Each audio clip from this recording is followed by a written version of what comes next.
everyone, and welcome to this week's edition of MOJO Rising, How to Make Cancer Suck Less. And to be honest, this is an episode I've been waiting for a couple weeks. And let me explain to you a little bit why. And we're joined by three folks today. We've got Oscar Sierra, Dr. Kort, and Jet, who we will go into much more detail here in the next few minutes, explaining who these folks are. But, as you guys know, I have been an industrial psychologist or in the world of industrial psychology for the last 20 years studying jobs. And so that is the lens of which I view the world. So for the last 4 or 5 years, I've been really focused on what's happening to the number of jobs out there. And we see this every day. Things like generative AI or machine learning are changing the way in which we do work.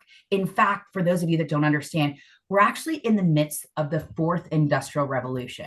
So the first one was in 1784, and that was steam power. The second one was in 1870, and that was electric and mass production, factory production. The third one was in 1960s, late 60s with the computer and IT. And of course, in 2018, 2019, that's really where we saw cloud technology, machine learning, artificial intelligence, 3D printing really come to the forefront of our world. And so I've been studying it for the last 5 years, understanding the impact to jobs, but I had never thought about it to the impact to my own personal health. So today we're going to have a discussion with the true experts of experts around what this industrial revolution of generative AI and computers and machine learning is actually doing to your body. Back in, I'd like to introduce you and welcome Oscar Sierra, the herbalist, healer, and Chinese medicine practitioner that helped to save my life. And then I'd like to also welcome Joanette, who is a biochemist, environmental scientist, breast cancer thriver, heck yeah, girl, and has been a wildly successful scientist helping to identify some of the environmental stressors and providing strategies to unlock our body's innate ability to heal. She's a lead researcher for DoctorEMF, has worked as a contractor for both the DOE and DOD, and is on the faculty of the Sleep Balance Academy. So Joanette, we're so excited to have you here. And then of course, you're joined by Dr. Russell Kort. Dr. Kort has been in medicine for over 40 years, focused on brain trauma and concussion rehab. He's pioneered some of our digital wellness specific treatment for patients suffering from 4G and 5G exposure. He's, of course, the lead clinician and what I would say is DoctorEMF and is on the faculty of the Sleep Balance Academy as well. So Dr. Kort and Joanette, thank you so much for joining Oscar and I today. Thank you. Thank you. Yeah. So let me just ask you to share a little bit about your background. So Joanette, would you mind first in just sharing a little bit about your background as a biochemist? Absolutely. So my undergrad is in biochemistry and my graduate work is in environmental science and policy. And then I went on to really combine those two in jobs with the Department of Defense, where I worked at facilities where we demilitarized biochemical warfare.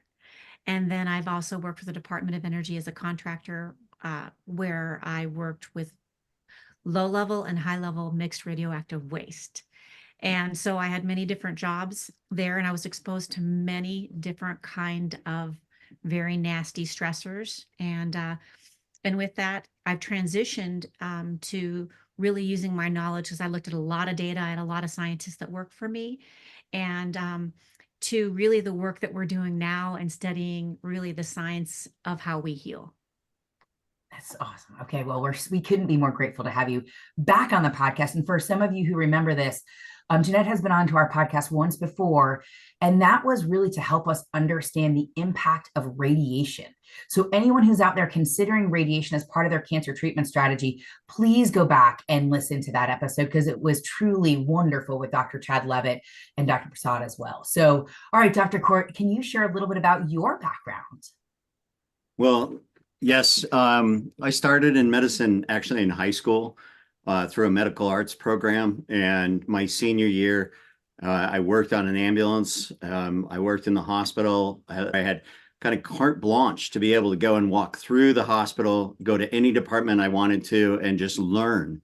So I spent time in autopsies and surgery, in the ER, in the trauma unit, in respiratory therapy. I had the whole hospital in the town that I lived in of 5,000 people in Glenwood Springs, Colorado, to be able to learn those foundations of medicine. I worked on an ambulance and fire unit for 10 years, and I've been a chiropractor, went to Palmer in Davenport, Iowa. I've been a chiropractor now for 25 years.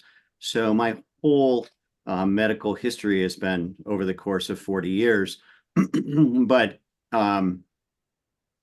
in about almost 10 years ago, we started diving into the world of electromagnetic fields, electromagnetic hypersensitivity, and how it affected me personally, and using me as the guinea pig, so to speak. We've developed our protocols from that. I've worked in functional neurology, studied functional neurology since 2010, and it's a major component of everything I do. So that's, in a nutshell, how this came about. I love that your early childhood, or I should say late childhood, inspired this curiosity by allowing you to really dig into all sorts of different conventional medicine. And you took that and applied that to more traditional medicine so you could really marry those to really understand from both perspectives. So like, welcome. And I'm so glad you're here and can bring those worlds of knowledge to this conversation as well. Thank you.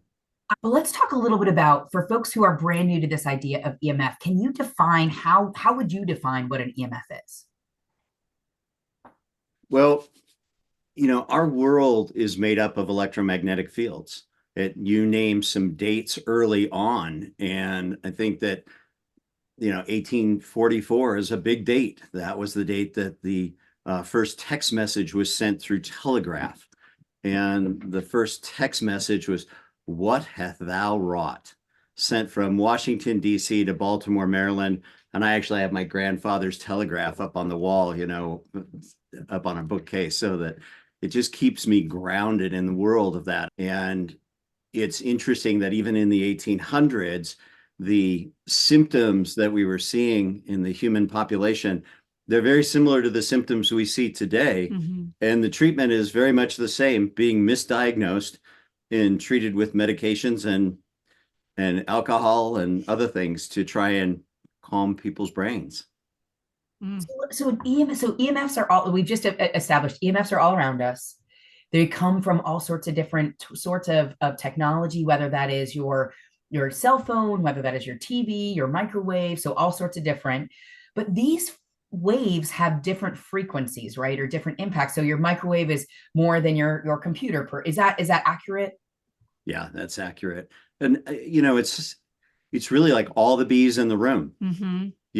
If you think about what's changed in our digital age or in our world in the last 40 years. When I graduated from high school, my dad had a huge computer for his accounting firm, and it was as big as the room that we're sitting in. And it didn't run on the thumb drive. It ran on giant discs that were like this thick and just this big. They were huge, but I didn't feel good when I went into his office. I didn't like it. And that was kind of my first exposure, but I didn't put things together about that. And now, this giant mainframe, we carry it in our pocket, and our phones are actually more powerful than that giant mainframe. But the difference is that all of us have this mainframe in your pocket now. And instead of being at work for a few hours, we carry it on us for most of the day into the evening, and then sleep with it next to our heads. So we're never getting out of it.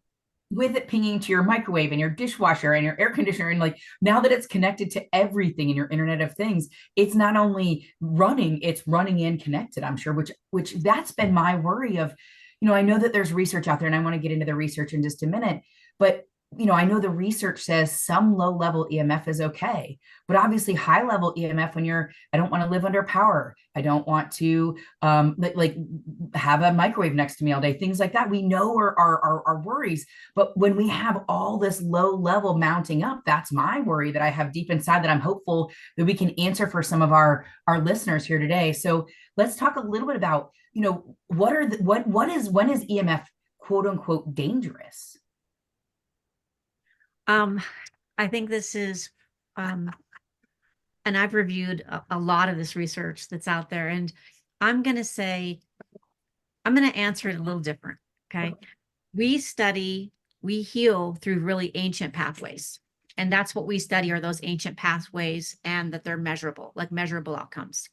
But we heal through ancient pathways that are ultimately controlled by the brainstem. Am I safe? Specifically at night, because we heal at night. And if we can reduce that exposure, which is the first thing we need to be doing for all radiation, whether it's low level or high level, time, distance, and shielding, we need to reduce that exposure, but we need to really reduce our exposure at night. And that's the very first step. We don't need to have our router on. We don't need to have our cell phones in there. We need to have a cool, dark room. And both of us are certified in sleep medicine, and we did that because we knew that was one of the key components to how we heal. And there are very few practitioners that really measure that understand what we need to do. And if we can just focus on that piece and reduce that exposure, then our beautiful brainwave will naturally be able to provide the information for our body to be able to heal, for the stem cells and the cells to be able to, it's all based on that information and that circadian information so that we can heal. So reducing that exposure specifically at night is one of the biggest keys we can do, and that's measurable. That's measurable that we can do. During the day, there are a lot of variables, and this is where the research in the latest research is very mixed, but it's coming out much stronger in the low level exposure does cause health issues. Okay. There are some epidemiological studies that are kind of mixed, but the variables in there don't look at all the variables. But I want to know, I do feel that where we are in the latest research, that there's no dispute about high level radiation and power lines, but now the EMF research is now really leaning towards it causes health issues, and we need to come up with strategies that are science-based that we can be able to have resilient health. Okay, so let's talk a little bit about, where would people go? Because I know there's a lot of people right now that are skeptical, saying like, this feels a little too much. If you had someone, like when you have someone who comes to you who's skeptical, is there a particular place where you're like, go look at this research, or consider this YouTube, or consider this beyond your case study, which we're going to talk about in just a second? So is there anything there from a research perspective that you would say, hey, listen, go check this out? Well, I think if it's okay if I answer just for a second, we'll kind of team off of each other. Yeah. But I think that we have to just bring it back to basics. We are batteries in an electric world. Yeah. And when I have people who are skeptical, I just swing, it's like, well, look, the electric chair always worked. It sucked the life out of everyone who sat in it. And if you've ever been shocked or bitten by electricity, you know how it affects you. Working on an ambulance for a decade, I've done lots of defibrillating, and most of the time it doesn't work, because when I worked on the field, it took us a long time to get to the patients. Yeah. And so, when we use electric fields to stimulate the heart, we have to think about this. Our heart runs on electric waves, and we measure that through EKG. Our brain works on electric waves, and we measure that through EEG. If either one of those cease to exist due to electric fields or whatever trauma, we cease to exist. Said quite simply, the more electric fields that we have, the more potential we have to interrupt our heart waves and our brain waves, and this will cause disease. That's where I'm going to go in. What is health? Okay. And so because we really focus on the brain, we measure the brain day and night. With the brain fitness, what is health? So we have to look at a healthy brainwave and a healthy heart rhythm and a heart rate variance, which Dr. Kort, even though he suffers from EMF hypersensitivity and multisensory sensitivity, and he's the canary in the coal mine, he has a better heart rate variance than anyone we've ever seen, which means our strategies work. Okay, he's got a 30-year-old. No matter if he's exposed, he can bounce back. But I think the measurement of what is health is really key for me. And we measure many things. And Julie, you'll probably ask me that, the kinds of things we measure later. But I want us to think about, what is that? And who determines that? That's quality of life, the ability to think, the ability to walk, talk, to chew our food, to swallow, to assimilate, to defecate, and the ability to heal. And Okay. sleep. And sleep, and the ability to sleep. And there are a lot of interferences, and EMF happens to be, and my graduate work is in environmental science and policy, the biggest stressor in our lifetime is the ambient EMF exposure. And we only really have the control in our home. And so I want us to just reframe, Julie, like, what is health? And that would be a balanced brainwave. I measure those. So I create a brain map and I know what's missing. And I've seen some brain waves that are missing for people that have EMF hypersensitivity or that have major neurological diseases. Okay. So, and then also for sleep, that they are missing stages of sleep or not enough of that to be able to heal. So getting back to being able, like, a measurable, like, outcome and what is health, and also those biomarkers that really represent the work that we think what is resilient health. Yeah. I love that, because I love the idea of health is when you are at homeostasis, you can get sleep, you can have balanced brain waves, and we can understand dishealth when you don't have those things. And so let's talk a little bit about that, because I'm pretty sure we're going to say some of the symptoms, like what are some of the symptoms of this that show dishealth, or that you don't have balanced brain waves or things like that. So let's talk about what are some of the symptoms you felt that could show that you have some EMF sensitivity. Symptoms. What were the first symptoms that you really noticed? I think the first symptoms were really had to go to breathing. So I was allergic to many things and hypersensitive to my environment in a lot of ways. And I lived in the mountains. I was allergic to sagebrush. I was completely surrounded by sagebrush. So my immune system was trying to fight those things. And, parents didn't know. They medicated for every symptom that you had. And they do that still today. And the sleep, I didn't realize I had a sleep issue, but everybody knew that I was snoring. They could hear it. And also sleepwalking, sleep talking, severe irritability, very short-tempered, tantrums, things like that, difficulty concentrating. But their symptoms now, Right. They would say they have pains in their hands when touching technology. They would say that their eyes hurt. And we know that we measure eyes, we measure vision processing. That's why we have these, we protect our eyes. Eye strain, eye pain, dry eyes, Ringing in the ears. and ringing in the ears, tinnitus. It could be headaches and frontal lobe. I think agitation, heart palpitations. So I want to, these are Dr. Kort symptoms, and there are many that have these, but this was a profound, really turning point for him to our why and the work that we've done. When you ask me this, who would I look at as a researcher?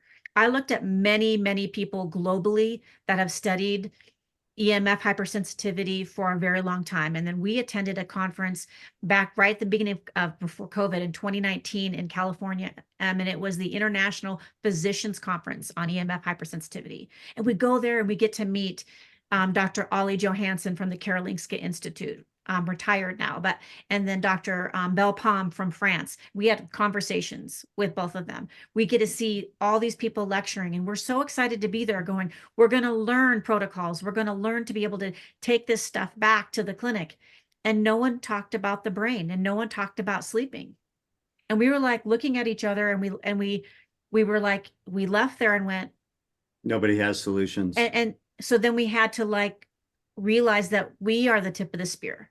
Do you know what I mean? We have to use our expertise to be able to do that. So some of the people that I look at is Dr. Kedar Prasad. and he is the world's first PhD radiation biologist, 89 years young. I also studied Dr. Belpom's work out of France, and he has really done a lot of he's a medical doctor, and he was a cancer doctor, Julie, and that's where his expertise was in France. But then he just started seeing all these issues with EMF hypersensitivity, and he used that same rigor in his work there in Paris to be able to do that work. And he has published quite a few peer-reviewed papers on looking at biomarkers and I would say mechanisms of action, hypothesis. And I really always followed his work, and I'm very grateful for him and his work. And he considers EMF hypersensitivity a dis-ease. And Dr. Ollie Johansson out of Sweden, who really started a lot of the awareness, considers it a disability. So and it's very interesting, the Europeans sat right next to each other and they have very different views, but they were very honorable and respectful of both of their work. So it was interesting to get to see colleagues, do you know what I mean? Both trying to better and aware, but very different views. And then I also follow Dr. Robert Navio. And Dr. Robert Navio is an MD, PhD out of UC San Diego that does a lot of mitochondrial work. And he really has discovered the cell danger response. It's his hypothesis, and really cellulogenesis and how we heal. And his work is very technical. It's very biochemistry. So it's my space. But what we've done is use that as our blueprint of how we heal. We really focus on the cell danger response. And when you're exposed to a stressor, it could be a pathogen, it could be EMF. The body doesn't make up a new way. And what actually happens is a drop in voltage, Oscar. And so it's the very first thing that happens. And it's to protect that cell. And so when you have low voltage, then it's very difficult to heal. And then so one of the ways that we started to measure, we measure many aspects. We measure but one of the measures we use in real time all the time is a heart rate variability. And we've done it for nearly a decade. And we have hundreds and hundreds, if not thousands of scans. We have many.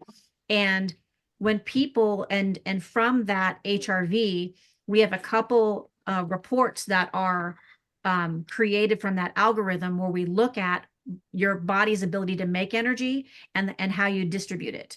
And when we see that really low, we know that person is in CDR and they're going to have a really hard time healing. And so it is one of the things we use to be able to start making decisions. Do they have the ability to absorb the nutrients? Okay. Because if they have low voltage, it's the nutrients that we recommend may not go in. So we have to really work on that voltage. And so we start with that heart rate variance, and that's one of the very first things we do. You say voltage, but when I think of voltage, I think of a battery, which again, you had said earlier, Dr. Kort, we are batteries. So describe when you mean voltage, what does that mean? Well, I can only implement what Dr. Navio's blueprint and his information of his peer-reviewed work into ways that we can measure. And then we measure our patients, and then we're gathering data over longitudinal, years to be able to see their resilience. And that's not the only thing, that we measure. The very first thing that happens in Dr. Navio's hypothesis that we've implemented using HRV and other measures, but we use HRVs throughout a day when someone's with us for a couple weeks for care. So we measure that in real time to see if we push people too hard metabolically and where they are. And so then we would do maybe, a brain tap, or we would do something else to reboot so that we could go back and do work. But what he wanted me to share is that in Dr. Navio's work, and that's what we're really trying to implement, actionable steps in the work we do in concierge brain care, is the actual cell, the mitochondria, changes shape, structure, and function. It is no longer there. Its role isn't to make 36 ATP. It is now in a role of I'm in danger, and it sends out an extracellular ATP as a danger signal. So it's no longer being used for efficiency for fuel and jobs when we are safe. because of that stressor. And then so we have extracellular ATP, and the end byproduct, Dr. Oscar, of extracellular ATP is uric acid and inflammation. And so we're now seeing urate crystals in not just toes and feet, we're seeing it in pancreas, we're seeing in kidneys, we're seeing in eyes, we're seeing, in imaging. And so that's the end byproduct when a cumulative load of extracellular, it's called eATP, is made to send out a danger signal, which means, am I safe? And the cells are communicating to the cells around it that they're not. So what you're saying, and just correct me if I'm not correct here, but what you're saying is that all the cells in the body that have mitochondria have a sensory component to them, that their main job is, am I safe? And this is separate from the brain. Yes. Hang on. It's not just the mitochondria, it's also the blood. It's called purinergic signaling, which is one of the ancient, pathways I'm talking about, which is purinergic signaling. It's not just ATP, it's all purines. And so with that, we also have, and mostly it's mitochondria, and that's what people have been studying. And that's what I've been studying, but they change shape, structure, function. But we also have those same purine receptors on red blood cells, and red blood cells do not have mitochondria. So I don't think a lot of people are looking at that. And so what happens is that when we have hypoxia, the hemoglobin folds. And so then we have like an issue.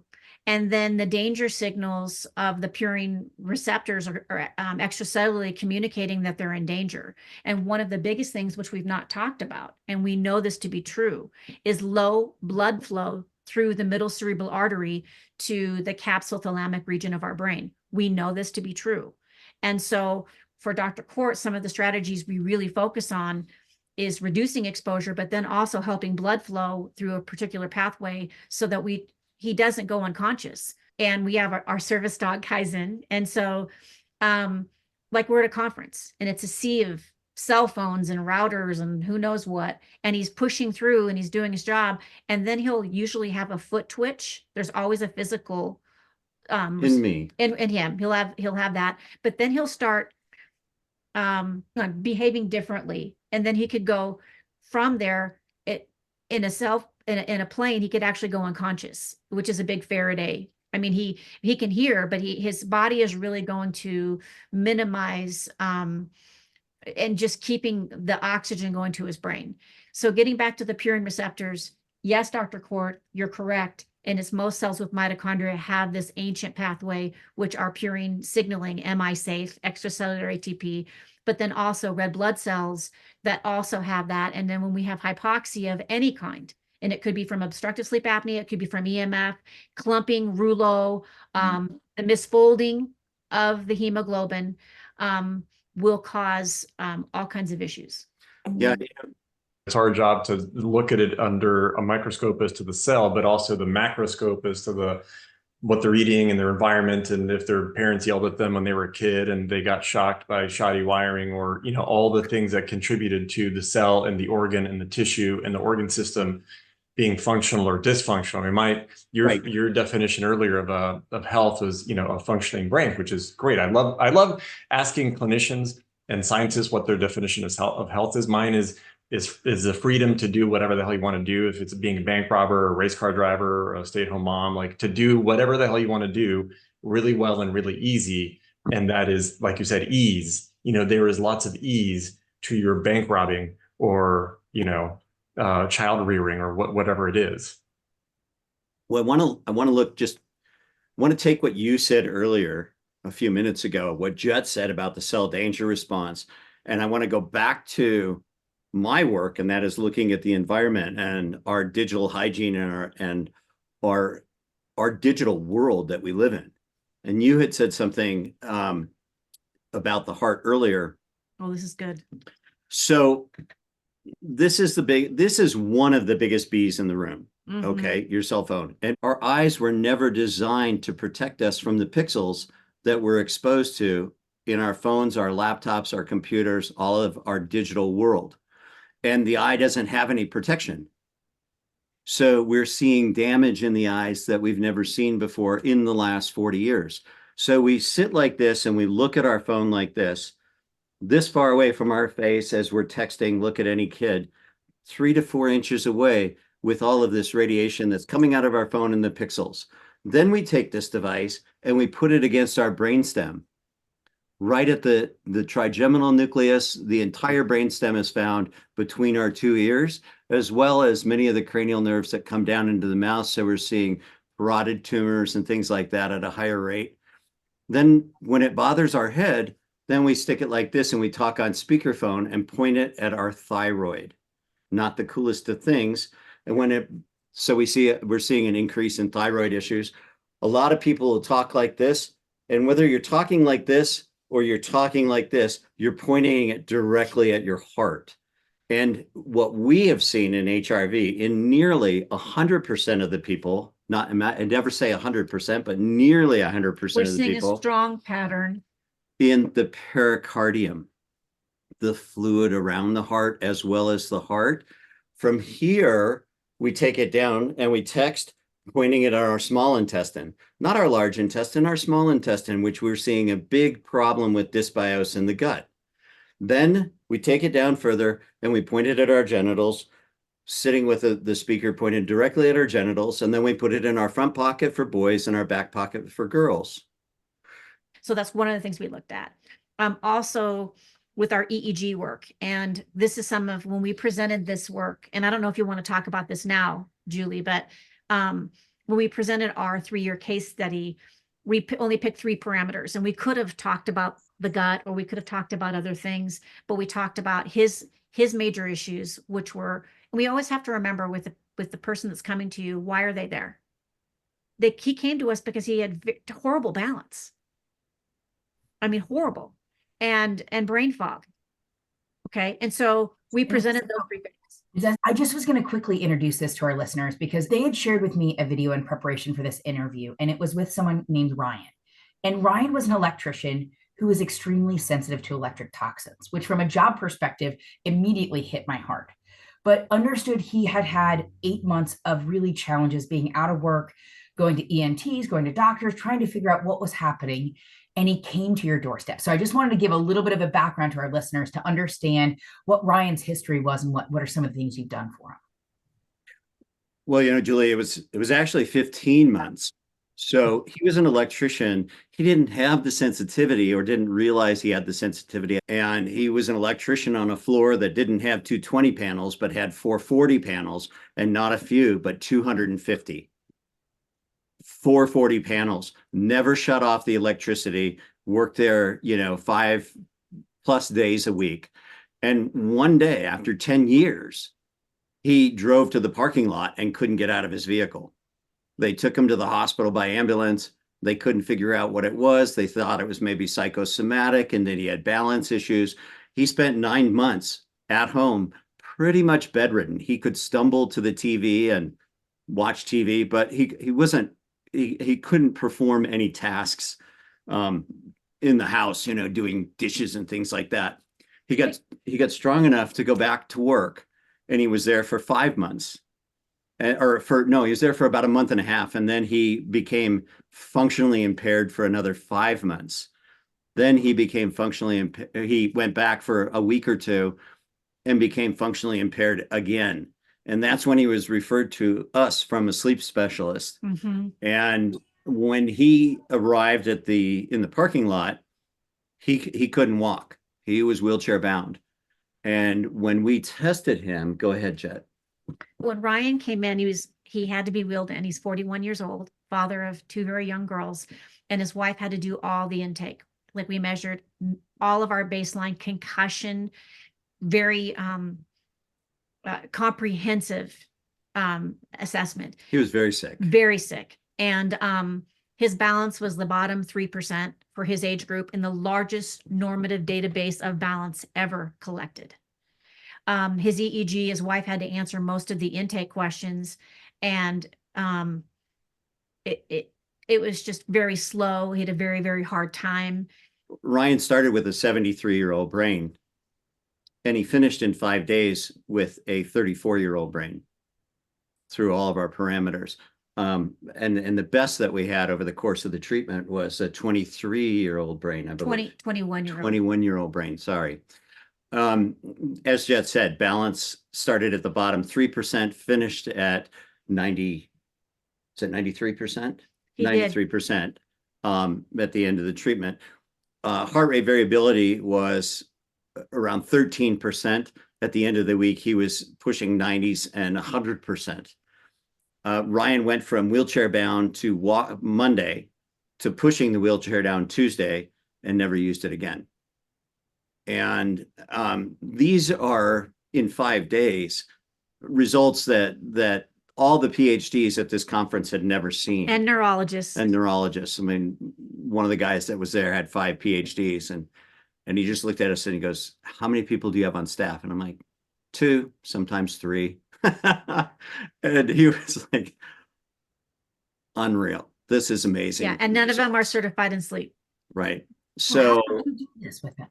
Sorry? How did you do this? Like, what changed between Monday and Tuesday? Well, Hang on. Number 1, he told him he needed to reduce all exposure. That was number 1, reduce all exposure. He couldn't touch his cell phone. He tells this story.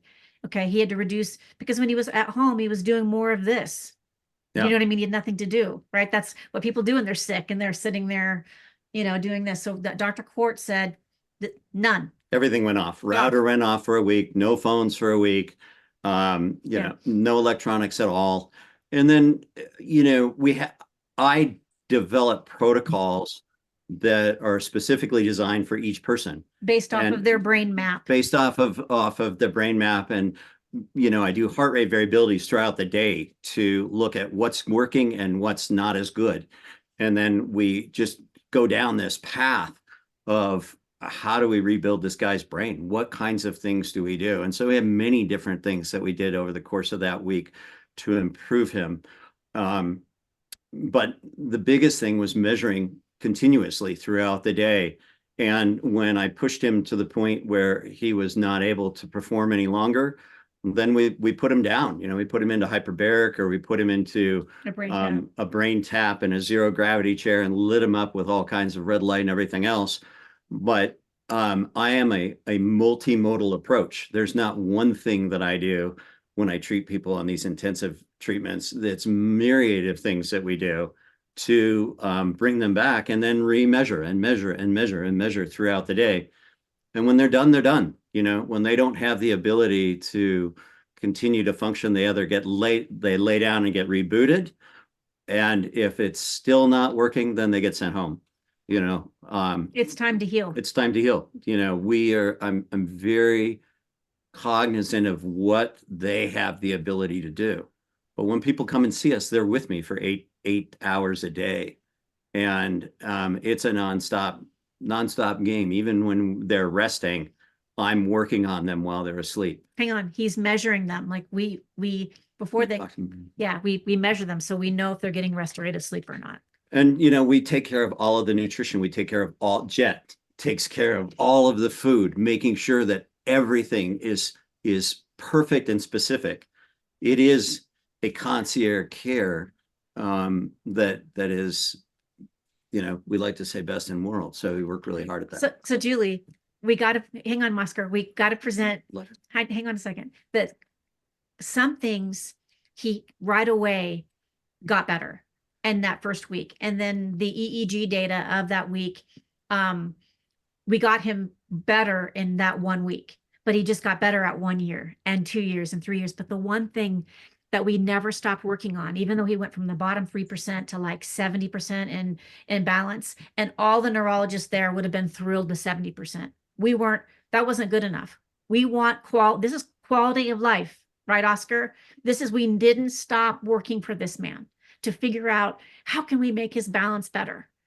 And he's not putting the phone up to his head. Like, why does he still have, you know, this feeling of like he's going to pass out and dizziness? Like, what's going on, you know? And when all the other parameters are good. So at really, Dr. Kort did an amazing job at 1 week, but then he, and when the statistician looked at all the data, that's no doubt. I mean, with all the EEG data, he was optimal. But 1 year, 2 year, 3 year, we kept on working on strategies for his balance. And we measured, so when we presented at CU Boulder, we measured 125 HRVs. We measured over 40 EEGs and over 40 balance trackers. That's more than longitudinally on one person. That's amazing data.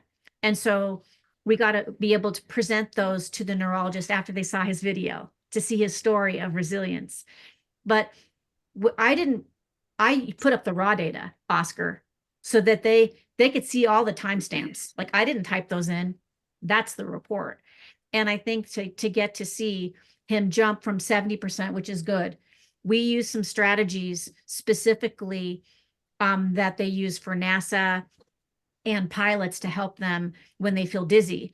And one of the technologies was in our hometown, and I asked if they had any papers that could help them. And they sent over a paper, and we knew exactly the right hertz. We knew exactly what to do. We followed the protocol.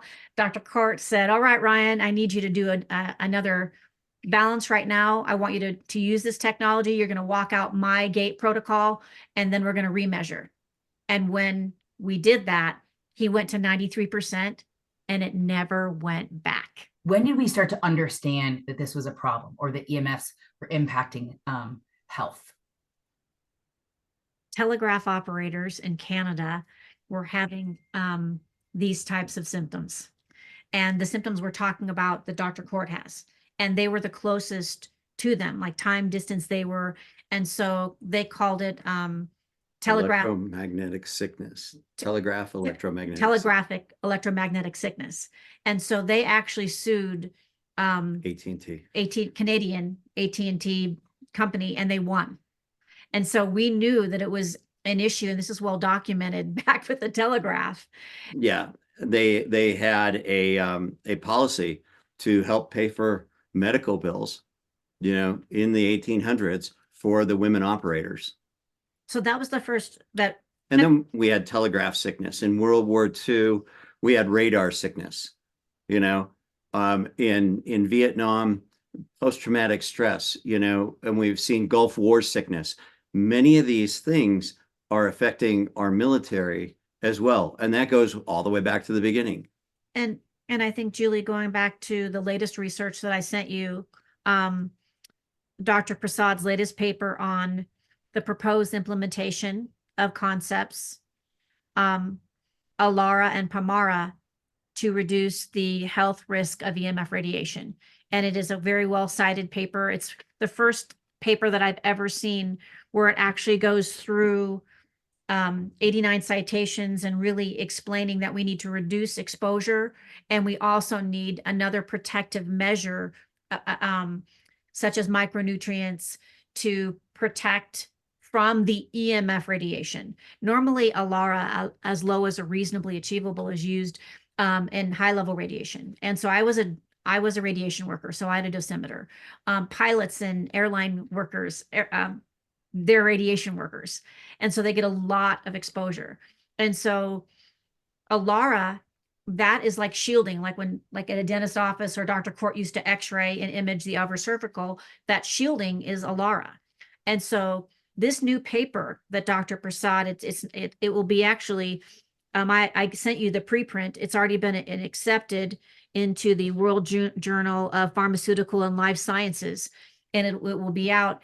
And it's really going over all the current papers and research out there, and even discussing some of the ones that, like some of the epidemiological studies that don't look at all the variables. He actually provides a case for that EMF does cause damage, health risk, and that he comes up with strategies by both shielding, time, distance, and shielding, and protection as much as reasonably achievable through scientifically validated micronutrients to be able to protect you from the EMF radiation.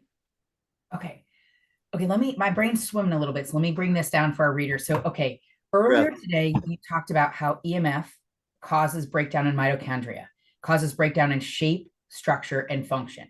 No, that creates Julie, it's not just EMF. It's Dr. Robert Navio's hypothesis that any stressor, it could be a virus, it could be a pathogen, it's anything that could cause danger to the cell. Okay. Okay. Thank you. Okay. That creates ATP, which creates uric acid. This is kind of a rough. I know this is not for a scientific brain. What I'm doing is probably horrible, but I'm trying to make it for the non-scientific brain, how we can kind of make the connection of mitochondria impact shape, structure, and function, which impacts your cellular function, including things like ATP and byproducts, which creates enhanced uric acid, or enhanced or reduced uric acid. Well, the end byproduct of extra set. So our cells, when it's efficient and we have many jobs to do, the goal is to have 36 ATP if we're running efficiently. Instead of using that for fuel, it has a different job. It's now being used for a danger signal. So it's no longer, you don't have the energy to do that work at the cellular level, and then it shifts and it has a different job and it's sending out danger signals. So that's why it's called internal ATP, the jobs of inside the cell when things are efficient and it's safe. But when there's danger, it would create extracellular ATP, and that is a danger signal. And the end byproducts of extracellular ATP are uric acid and inflammation. I'm just saying biochemically, that's what the end byproducts are. Okay. And we know inflammation feeds cancer. And then we know uric acid does a whole bunch of different things. So there's a ton, like neither one of these things are great. So going back to Oscar's question, how do you measure uric acid? Well, they're currently measuring urate crystals through like lots of imaging. So you can get imaging and you can get to see that. For us, we do blood. We do a dried blood spot. We actually do a real-time uric acid and real-time blood sugar at home. And those are things we measure. And when somebody would have a high uric acid, that would mean for us that they have excessive exposure to, and for Dr. Kort's case, to EMF. He would have a higher uric acid number when he's at a conference or when he's exposed to a lot of EMF. And so that's something, for him that we measure. But uric acid, somewhere along the line, we are no longer able to efficiently break down uric acid. So there are many things we have measured when our body is in cell danger response. One is your pupil, like if your pupil is big, right? Or your heart, you have a low heart rate variability. Your space between each heartbeat is very small, so you aren't very resilient. Those two are actually very much connected. We're going to start seeing that in urate crystals, that in imaging in the eye or the pancreas or wherever that is at, you're going to see those conglomerate. But okay, so I want to ask a couple questions on that because I think it's really important. So you kind of gave us 4 things to do that we can do to proactively support this. And it's reduce our exposure, nutrients and micronutrients, wakeful activities, and restorative sleep. So I wanted to ask a couple questions around that. Reducing exposure, clear. Turn off EMF, turn off Bluetooth, have your cell phone away from you, turn off your TV, reduce your exposure to electronics, like anything else that you would say there that we would want our listeners to understand. Specifically at night. Yeah, I think that, and there's a couple of areas that I wanted to go back to, but, specifically at night, but then also I was talking to a pro football player the other day and, just described his sleep environment. Most people have a lamp next to their bed or 2. And we don't think about that, but the voltage is going right to the base of the lamp. If you cut the cord and stick it in a glass of water, it'll be shocking. So those get unplugged. Even if it's turned off. Even if it's turned off, that's not good enough. It's got to be unplugged. We've got to charge our phones someplace other than next to our head. We need to sleep in a cooler environment, which Jet can go into. But then we think about, even the wiring in the walls, they run at about the occiput or the head level when you lay your head down in your bed. If you're running two lamps, one on the other side of the bed, then the conduit for that is found directly below your skull. And so these are things, simple things that we can look at. There are times when we go to hotels that we have to sleep at the foot of the bed because there's too much EMF, electromagnetic fields coming out of the electric fields headboard. So we just flip it and unplug the TV, and we feel better. Unplugging the router at night, and we work with strategic partners that can help to mitigate the electricity in the bedrooms with a simple key fob that you can shut all the electricity off in the bedroom, including the walls and so forth, to get restorative sleep. We helped design an eye mask that is up to 90 gigahertz, and it took years to do, but we protect our eyes during the day and at night, and we love our eye mask, and it protects up to 90 gigahertz. And so we use it a lot of times when people are feeling overwhelmed at work and they're like at a bank or a lot of technology, or they're feeling anxious. They can put that on and they'll instantly feel a cool calm. It's a great way to flip on the parasympathetic because our eyes are never protected. Okay. And so it's a strategy they could use during the day. It's a great strategy. I mean, we use it every night. We use it wherever we go. So our eyes and our ears are never shut off. Okay. And that's why we're here, is to educate. And I want people to know that there are no current safety standards for us. Okay. There are no current safety standards. Okay. There are no governing oversight for our health and safety over the FCC. There's not. And a lot of people have tried to fight in court, and there were some wins in court that the safety standards were going to have to be revised. And there's here recently, in a nutshell, the National Toxicity Program said, we don't have money to do that, so we're not going to do any more studies.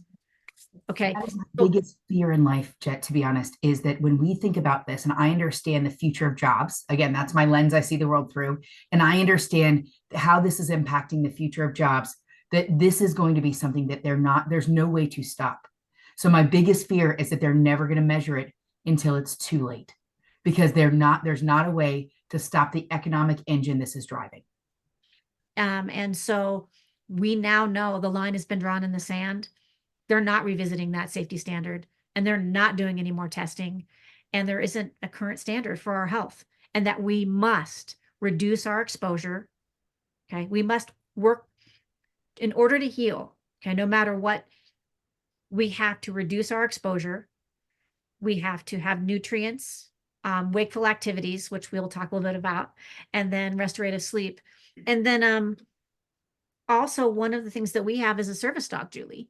And so this service dog is for EMF hypersensitivity for Dr. Kort. And we'll introduce you. And he's the first. Here he is.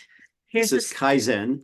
And his name is Japanese for the relentless pursuit of excellence.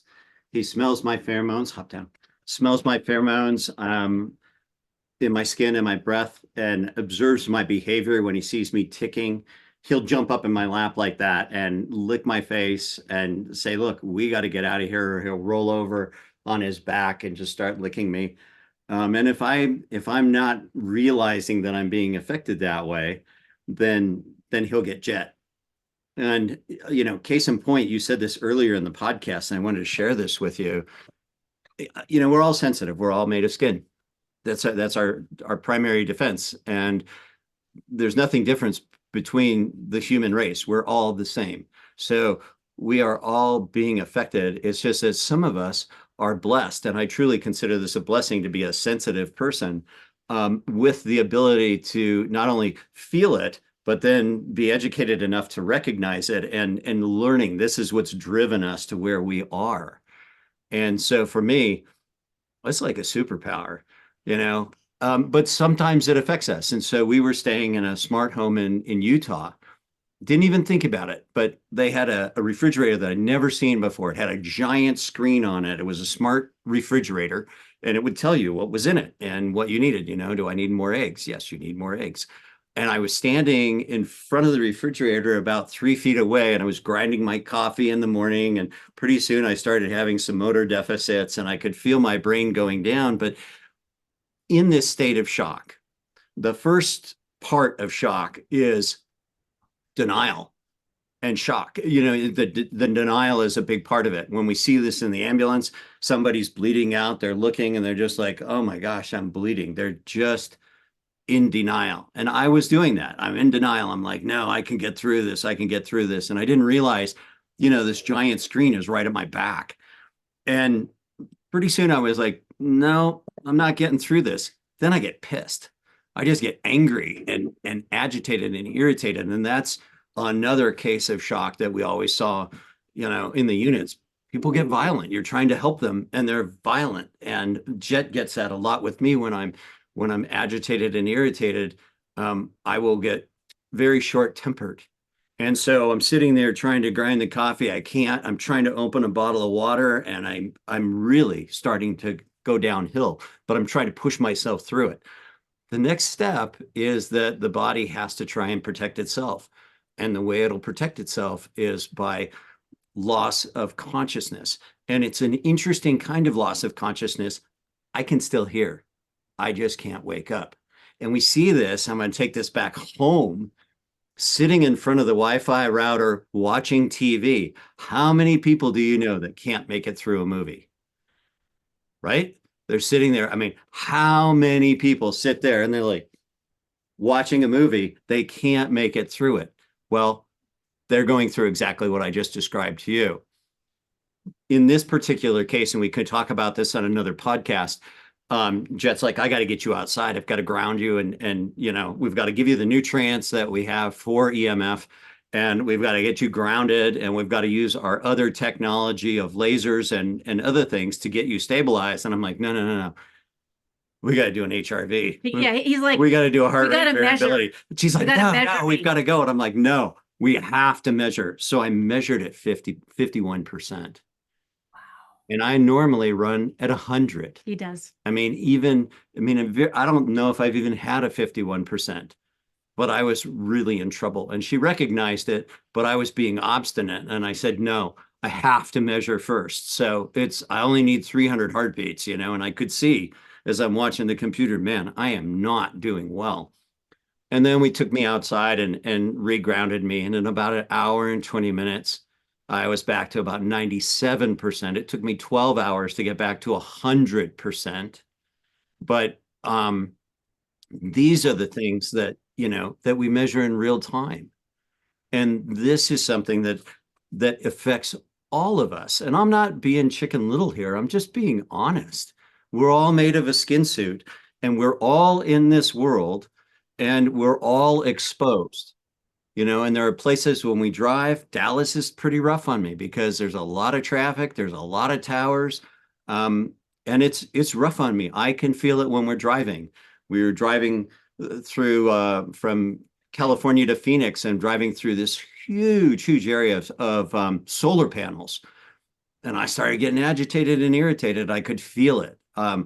Atlanta is another place. The Beltway of Atlanta is really hard on me. And it's hard on everybody. I mean, look at the drivers that you have in Atlanta.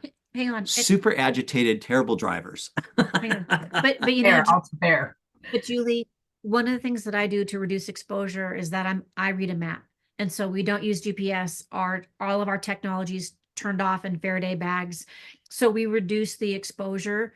If those are on and they're coming in, that's more bees in the room for him. And so we just reduce all of that. And I just use a map. I go old school. And, some of the things that I've used to, no. Okay. So let's go back so we can get through DK. Right. Reducing your exposure, which I loved. Nutrients. Yeah. That's where we are. Optimum nutrition. Go ahead. Nutrients, wakeful activities, and restorative sleep. These are not our tenets. They are Dr. Robert Navio's from his research that we have implemented and made actionable in our clinic with measurable outcomes. Okay. And so What he, about the nutrients. So let's like, what are some of the nutrients or anything there? Are there certain supplements or things like that that someone could take to bolster their strength and their immune system to fight against these EMFs? Do you want to go into it specifically and I'll go grab them and show them? Or what do No. you want to do? Why don't No. you take it on? well, so Dr. Kedar Prasad, that was on earlier. He's the world's first radiation PhD, and he was also the director of vitamins and cancer research at CU Denver Medical School for over 30 years. But he created one product, and it had 24 million in research to protect our troops from ionizing radiation, biowarfare, and extreme stress. From that one product, here's the original product that the military used. It went into their pockets, and it was a 2-a-day dose, 24 million in research to protect them from ionizing radiation, biowarfare, and extreme stress. And so we got our hands on this formula, and that's what we were using to protect our patients from ionizing radiation, from X-ray, because he used to image upper cervical. From that, we now have a patent pending product that protects against both ionizing radiation and non-ionizing radiation. And that product it's an incredible product. And for us, it both protects and it helps repair. And it's safe, and it has no medication contraindications.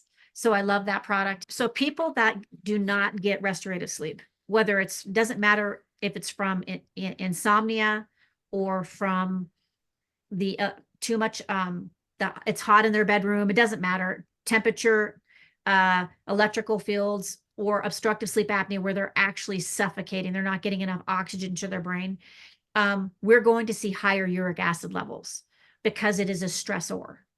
Okay. And the sleep biochemistry really is my wheelhouse. That's where I'm going to be spending more of my time. But it is. So when we don't get restorative sleep, especially non-REM, we're not getting the immune. That's the time in the non-REM, or it's called slow wave sleep, 3 and 4. That's really when a lot of the repair happens for your immune system, for your cardiovascular. That's when that happens. And if we're not getting that deeper sleep, slow wave sleep, which is also called non-REM 3-4, we're not getting that. And so that's imperative that we get that. And it's missed by most medical professionals. Yeah. This is, the beginning of the education process with DoctorEMF, that, our goals, our life's mission for the rest of our life is to educate physicians and educate Practitioners. the practitioners and the medical community. It doesn't matter who it is in the medical community, to start a digital awareness and to start to look at folks' digital hygiene. What is it that's going on? As you said, it's all around us. It's not getting turned down. Mm-mm. So we have to be proactive in our digital hygiene. And we have to take the steps to protect ourselves in whatever way we can, in the world that we're in. And there are us that are sensitive, that are feeling this first. And that's why we've dedicated our lives to what we do now with DoctorEMF. I mean, this is our life's work. We won't stop till we're out of breath. I love it. I love that dedication. Okay. Now you mentioned, what you were just describing, are those some of the wakeful activities, like being more cognizant of our exposure, or being thoughtful with our patterns, or any other wakeful activities that you would mention? I'm going to give you a few, but that's where we love working with practitioners that are experts of like mindfulness, of movement, of getting morning sunlight.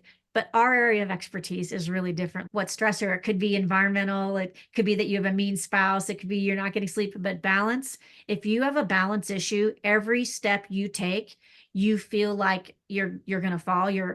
That's a huge stressor on your brain. And actually, it is the #1 symptom for people that have Havana syndrome, which is called persistent perceptual postural dizziness. And it's actually a diagnosis. And there are over 1,500 State Department workers to date since the 2016 first exposure of where embassy workers were flown to the University of Pennsylvania, where they were assessed for mild traumatic brain injury from some sort of an incident that happened in Havana. But the bottom line is they had concussion-like symptoms, but their number one issue is dizziness and balance. And so that is really important. Okay, that's really helpful. You know, like Yeah. she said, one of the other wakeful activities is Breath work. breath work. You know, we had mentioned it, low vibration. A lot of people have low vibration, and you know, their digital hygiene. A lot of people spend their time with their Structurally. head down. You Hey, know, this is a structural, they're not getting enough oxygen. so when we you look know? at the decrease in oxygen to the brain, Yeah. you know, if you put your head down like this and take a deep breath in, just try it once with us. Take a deep breath in. Okay, now bring your head up and take a deep breath in. Wow. Structurally. Exactly. Yeah. And that's where people sit. And so some of the things that we're seeing when people are in danger, like one of the ancient pathways would be and the inability to swallow, like they're having trouble swallowing. And I'm seeing a lot of women in their 40s having problems swallowing. Okay, this is very serious. And vagus nerve governs digestion, swallowing and digestion. It governs, maybe people can't take a deep breath because the vagus nerve is not optimized. Cardiovascular, that could be the lack of resilience. Most of the digestion is run by the vagus nerve, communicating to the enteric. Almost all of it, except for the last 9-10 inches of the colon, which is directly under the with the pelvic nerves, but ultimately they're all connected. The vagus nerve says, "Am I safe?" And so if it's decided, and when we've had a lot of exposure in our life from early childhood trauma, or, you know, like in Dr. Kort's case, all of his exposome, the normal state, the state has become hyperreactive. So the vagus nerve is not optimized. And so we can actually reset that. I had the opportunity to ask some of our listeners for some questions for you, because this is, again, is a podcast that a lot of people had a lot of concerns or questions or skepticism.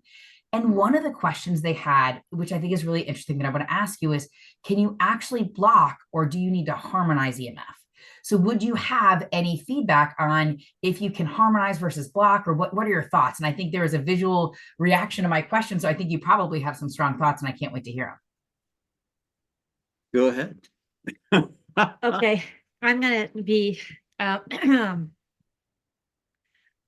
grounding outside in nature, barefoot, getting outside, grounding naturally is nature's the greatest healer. Yeah. And so I'm going to say that. And a lot of things that are made in nature, crystals and natural things, those are amazing. And we go to living water every day. We live near hot springs, going to the beach and nature. Those things, very healing from what we've measured. And we're going to keep it in our experience and our measurement. That's why our mantra is, it's where science meets nature. So when someone comes to us that's a concierge brain patient, it could be for ALS or dementia or whatever it may be. Okay. Nature, that's a big part of it. We have to think about time, distance, and shielding to the exposure. And I just got through telling everyone on here, the most important time and the biggest time that you have control over is really when you sleep. And that is when you heal. And specifically, certain stages in your sleep are the very most important. And so what we need to do is optimize that and make that a sleep sanctuary. And that is far more important than trying to put a sticker on your phone or whatever people are doing.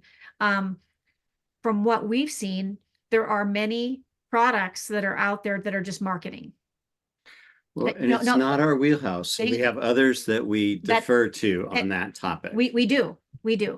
But for us, what we've measured anecdotally, that nature's the greatest healer and grounding is really outside. We don't believe in grounding your sheets. We don't believe in grounding into the wall current, because you're a part of the current. Okay, that we don't want that. We want to naturally ground outside, and we love nature. I mean, we're all about that. And he does a lot of balance work here out in nature and archaeological digs, dinosaur digs and things like that he does. It's a beautiful. But when it comes to that, I'm going to go to my experience because I have had radiation biology and nuclear physics and a lot of other courses like that, and I lived it. We have to think about time, distance, and shielding. Okay. And the biggest impact for your health is going to be at night to create a sleep sanctuary. And we have people that are much more versed in reducing that exposure than us, but we measure your body's response in your environment. And that's caused, for very, very fragile children, from pandas, very, very fragile people, to people that have ALS.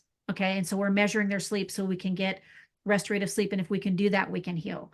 We do love shielding products, especially if you're in an environment where you can't control and you have to be exposed. We do believe in some shielding products, but we do from our experience, we've not seen anything that harmonized that worked for us.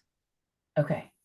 So I have a pretty time, distance, and shielding, particularly at night. Okay. Other question I had is really. Did that answer your question? Did that answer your question? I think it does. Yeah, perfectly. Yeah.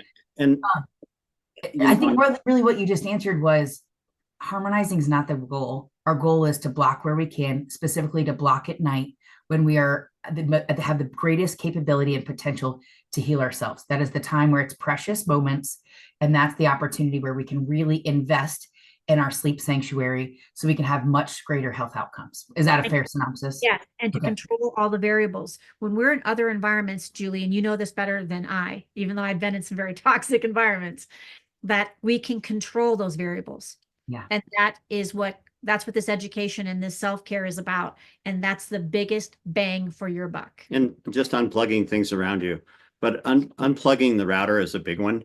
And, a lot of people are like, oh, I don't want the inconvenience. Well, I'm sorry. I don't have a solution for the inconvenience of unplugging the router. I'm hardwired in. So, those are the important things is unplug the rooms, give yourself a sleep sanctuary, ground in nature. You can't ground at a hospital because the grounding, there's the electrical voltage through the ground voltage is ridiculous near a hospital. And the same is true in a lot of our concrete cities. You can't ground in a concrete city because the voltage in the ground is ridiculous. Yeah. Does that make sense? For sure. No. Okay. Julie, I want to say this about pets. Okay. People may not do this for themselves. Okay. But our pets, and we know this, that we're seeing a higher rate of cancer in pets. Okay. It's just a fact. But I want you to know, when you leave for work and if you're not there, shut off your router. Your dog is getting that exposure. Unplug it. Okay. And I want you to know our dog he's our family member. He's all this. And I want you to know that we have strategies to be able to help them. And I go, if not for you, do it for your pet. And if you're not at home during the day, shut it off, because it does affect them and their behavior. We're seeing a lot of people taking their dogs to trying to get help. My dog's not behaving. My dog's doing this and it didn't. And, they're getting exposed also. And so I want you to know that's really important to us. And so actually we're going to the nonprofit called Rebel Ranch that actually train Kaizen, and we'll be there June 21st and 22nd. And they're in Chino Hills, California. And they now do equine and dogs, and they do service dogs and therapy dogs, and they help with mental health and retrain. And it's like mental health done different. But I want people will maybe not make a change for themselves because they're like, I'm not sure, but I'm going to tell you, this is going to help your animal. And if they're not maybe behaving like they used to, and you really love them, simple strategies would be, when you're not home, you can shut that off because it does affect your dog.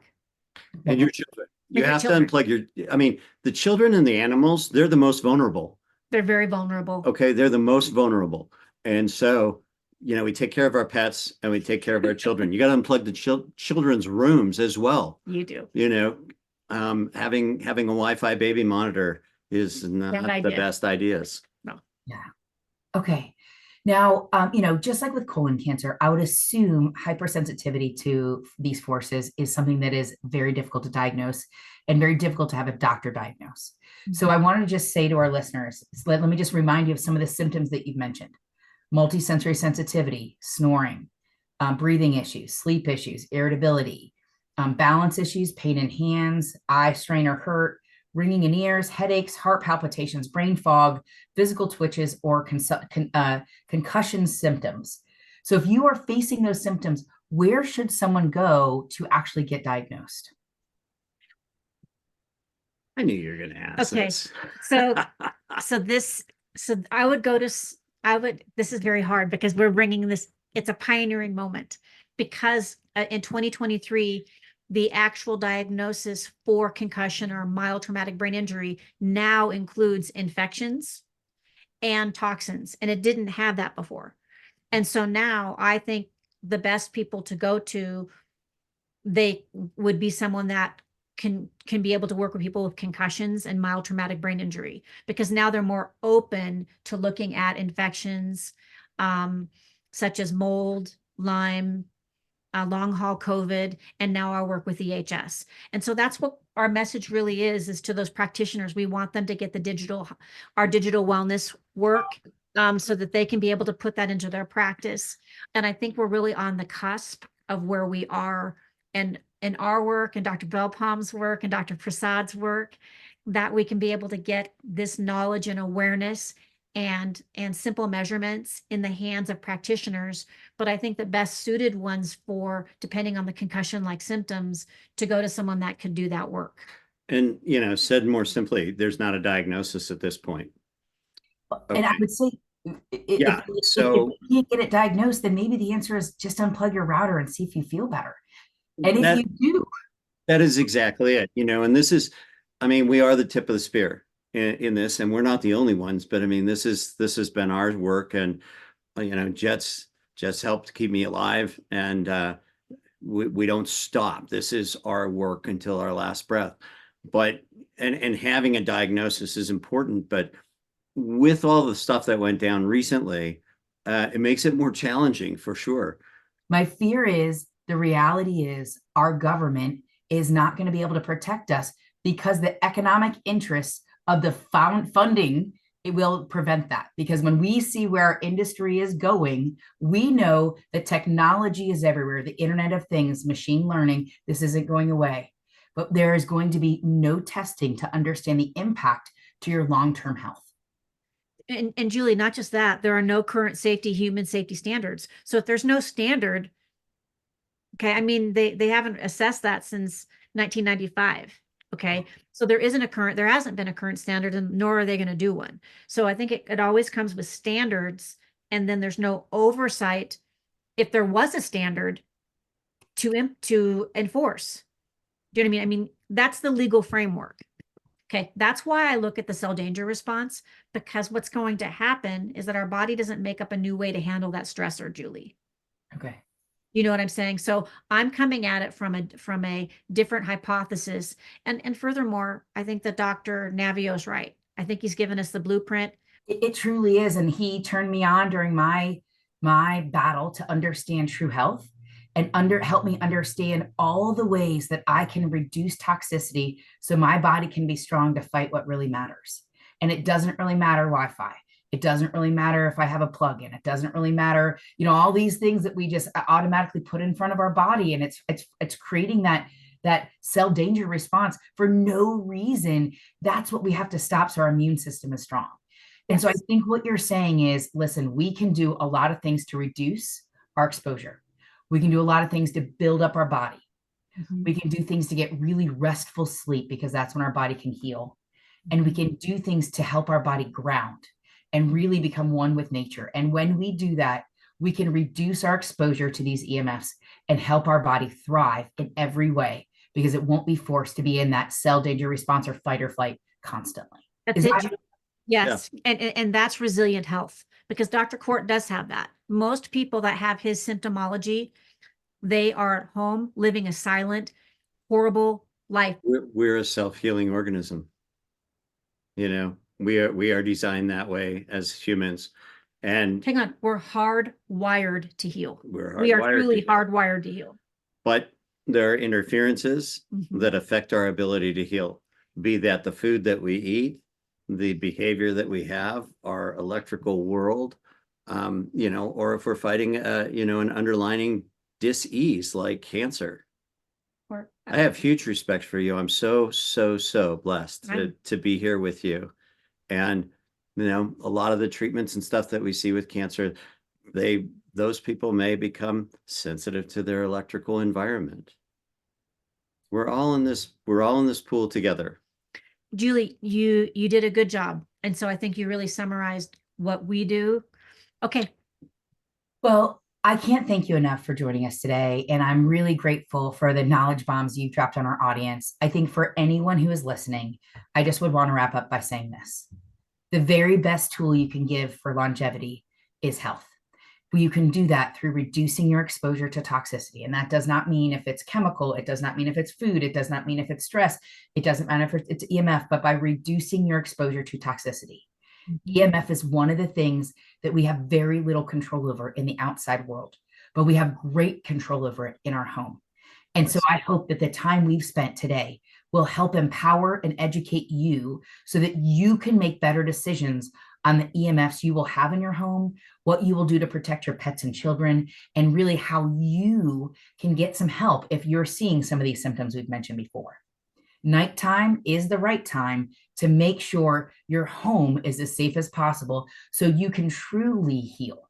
Thank you for teaching me and teaching our audience and helping us to become smarter consumers and smarter just world citizens so that we understand how we can help support our children and animals, how we can help support our bodies, put our oxygen mask on so that we can, make sure everyone has continuous health. So truly, thank you for the knowledge bombs you've dropped on us and for helping to empower and educate each of us to live our healthiest life. Thank you, Julie. Appreciate it. Thank you for all of your hard work, Julie. We're truly grateful. Right back at you. So thank you so much for joining, everyone.